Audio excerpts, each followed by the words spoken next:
If he were allowed contact with foreigners, he would discover that they are all creatures similar to himself, and that most of what he has been told about them is lies. The sealed world in which he lives would be broken, and the fear, hatred, and self-righteousness on which his morale depends might evaporate. It was curious to think that the sky was the same for everybody. And the people under the sky were also very much the same everywhere. All over the world, hundreds of thousands of millions of people were just like this. People ignorant of one another's existence, held apart by walls of hatred and lies, and yet almost exactly the same. People who never learned to think, but were storing up in their hearts and bellies and muscles the powers that would one day overturn the world.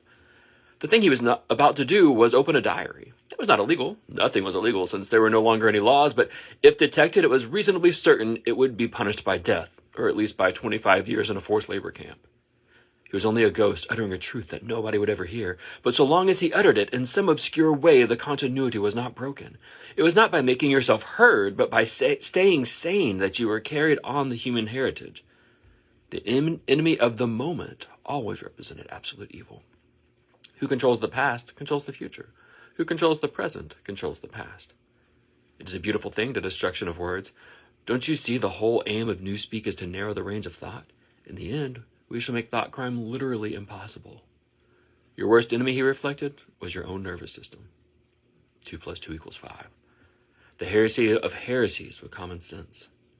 It struck him that in moments of crisis, one is never fighting against an external enemy, but always against one's own body. If you keep the small rules, you can break the big ones. We are the dead.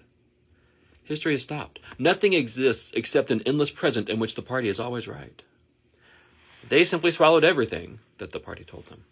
And what they swallowed did them no harm because it left no residue behind, just as a grain of corn will pass through undigested the body of a bird.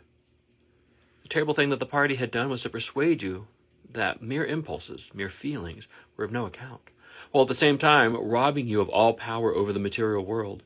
When once you were in the grip of the party, what you felt or did not feel, what you did or refrained from doing made literally no difference. They can't get inside you. If you can feel that staying human is worthwhile, even when it can't have any results whatever, you've beaten them. Doublethink means the power of holding two contradictory beliefs in one's mind simultaneously and accepting both of them. We are not interested in the good of others. We are interested solely in power. No one ever seizes power with the intention of relinquishing it. Power is not a means, it's an end. If you want to see a picture of the future, imagine a boot stamping on a human face forever. Stupidity was as necessary as intelligence and as difficult to attain. So I just finished reading 1984 on my YouTube channel. I'll put the link in the notes. Please subscribe and listen to my reading of 1984.